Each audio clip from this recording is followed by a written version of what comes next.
नमस्कार दोस्तों, 28 व 29 दिसंबर से आप लोगों की परीक्षाएं शुरू हो रही हैं। परीक्षा में बड़े बदलाव, उसके अलावा सभी छात्रों को कोविड-19 सर्टिफिकेट रहेगा अनिवार्य। ये चीज़ें क्या है, क्या महत्वपूर्ण खबर है, आप लोग जुड़े रहिएगा, वीडियो कंटिन्यू देखिए, हर एक पॉइंट को ध्यानपूर्वक समझिएगा। सबसे पहले हम आपको बता दें, जो आप लोगों का एडमिट कार्ड आने वाला है, जो कि आपका 26 को आएगा, उसमें आप लोगों को मालूम चलेगा कि आपको सेल्फ डिक्लेरेशन फॉर्म को भरना कैसे है। क्योंकि सेल्फ डिक्लेरेशन फॉर्म के बारे में हमने कल बताया था, ये सबसे अहम है कि आप लोगों का जो कुछ लोगों ने पूछा था ये कहाँ मिलेगा, तो ये आपके एडमिट कार्ड के साथ मिलेगा। उसके अलावा आप लोगों ने काफ़ी ज़्यादा कमेंट करके ये भी जानने का प्रयास किया था कि जो परीक्षाएं हैं केवल 28 दिसंबर और 29 दिसंबर के अलावा भी कोई परीक्षा है या नहीं। तो एक पोल के माध्यम से ये जानकारी जुटाई गई है, जो कि आप लोगों के लिए भी अहम हो सकती है और आप लोगों के काम की भी हो सकती है। तो पहले ये जानते हैं, फिर आगे आपको वो अपडेट देंगे कि क्या क्या अहम बदलाव हैं जो आपके लिए काफ़ी महत्वपूर्ण रहने वाले हैं। तो आप लोगों की जो सीटेट की परीक्षा है कब है, हमने एक सवाल पूछा था जिसमें कुछ आप लोगों के सामने डाटा शो कर रहा होगा।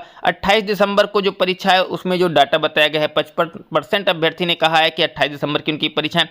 लगभग 8% अभ्यर्थी कह रहे हैं कि उनकी 29 दिसंबर को परीक्षा है। 30 जनवरी को जो परीक्षा है उनमें 3% बच्चे कह रहे हैं और 1 जनवरी को जो परीक्षा है उनको 18% बच्चों ने कहा है। उसके अलावा 2 जनवरी की जो परीक्षाएं हैं उसको लेकर 16% अभ्यर्थियों ने कहा है। ये 5 दिन का डाटा हमने कलेक्ट किया था, कुछ इस प्रकार का आंकड़ा सामने आया है। तो जो परीक्षाएं हैं लगभग कई दिन चलने वाली हैं। पहली शिफ्ट की परीक्षाएं लगभग जनवरी के पहले हफ्ते तक रहेंगी। सबसे महत्वपूर्ण बात, पहला सवाल, सेल्फ डिक्लेरेशन फॉर्म आखिर होता क्या है। ये सेल्फ डिक्लेरेशन फॉर्म उन सभी अभ्यर्थियों के लिए महत्वपूर्ण होता है जो अभ्यर्थी सीटेट की परीक्षा देने वाले हैं, क्योंकि आपको ये चीज़ें क्लियर करनी होती हैं कि आपको किसी प्रकार की कोई कोविड की समस्या नहीं है। दूसरी बात, सबसे बड़े बदलाव को लेकर, तो सबसे पहले आपको बता दें 2-3 ऐसे पॉइंट हैं जो कि आप लोग ध्यान रखिएगा। पहला पॉइंट ये है कि जो आपकी इस परीक्षा होने वाली है, आप लोगों को मालूम है ऑनलाइन परीक्षा कई शिफ्टों में होने वाली है।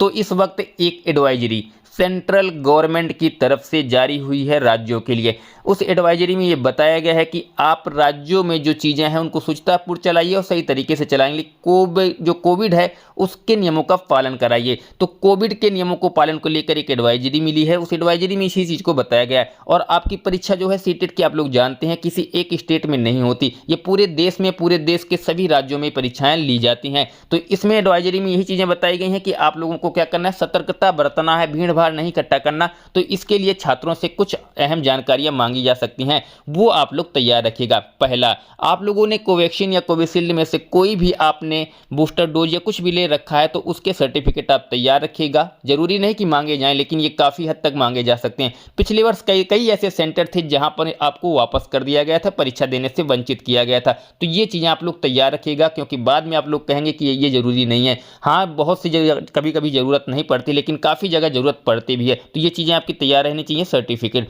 दूसरा, आपका सेल्फ डिक्लेरेशन फॉर्म जो है ये आपके एडमिट कार्ड के साथ डाउनलोड होगा। तो एडमिट कार्ड डाउनलोड करते वक्त आपको ये फॉर्म अगर आप उसमें संलग्न दिखता है तो ऐसा मत करिएगा कि केवल एडमिट कार्ड डाउनलोड कर लीजिए, ये फॉर्म को भी डाउनलोड करवाइएगा। इस बात को डाउनलोड करने के बाद इसको भी फॉर्म को फिलअप करिएगा। तीसरी बात, जो कि नॉर्मलाइजेशन, जिसको सामान्यीकरण बोलते हैं। कुछ छात्रों ने पूछा था कि सामान्यीकरण लागू होता है या नहीं, तो आपको बता दें सामान्यीकरण का नियम उन परीक्षाओं में लागू होता है जो परीक्षाएं कई दिनों तक कई शिफ्टों में होती हैं। सामान्यीकरण में, क्योंकि ऐसे भी बच्चे होते हैं जिनकी शिफ्टों की परीक्षाएं आसान होती हैं, ऐसे भी बच्चे होते हैं जिनकी शिफ्टों की परीक्षाएं कठिन होती हैं। तो ये दोनों पर बच्चों की परीक्षाओं को सामान्य करने के लिए सामान्यीकरण की प्रक्रिया लगाई जाती है, जिसको नॉर्मलाइजेशन बोला जाता है। तो आप लोग इसको लेकर भी काफ़ी कंफ्यूज थे, कुछ लोगों ने कमेंट किया ये ऐसी जानकारी फर्जी है। ऐसा नहीं है, पिछले वर्ष ये लागू हुआ है और ये परीक्षाओं में आपके देखने को मिल सकता है। तो इसके लिए आपको करना ये होता है कि आपको अपने स्कोर में लगभग 5 से 10 अंक ज़्यादा ही लेकर चलने होते हैं आपकी परीक्षाओं के लिए। उसके अलावा आपको बता दें, अगर सीटेट की तैयारी आप लोग कर रहे हैं तो आपको examcorrect.org में सवाल महत्वपूर्ण जो CBSE के द्वारा सीटेट में पूछे गए हैं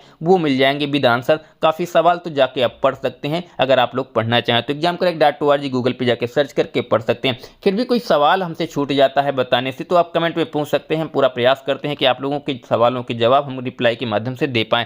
फिर भी आप लोगों ने चैनल को नहीं सब्सक्राइब किया अभी तक तो सब्सक्राइब वाला बटन दबा दीजिए। वीडियो अभी तक देख रहे हैं तो शेयर कर दीजिएगा और लाइक वाला बटन नहीं दबाया हो तो दबा दीजिएगा। फिर मिलते हैं नई वीडियो में नई जानकारी के साथ, तब तक के लिए जय हिंद, वंदे मातरम।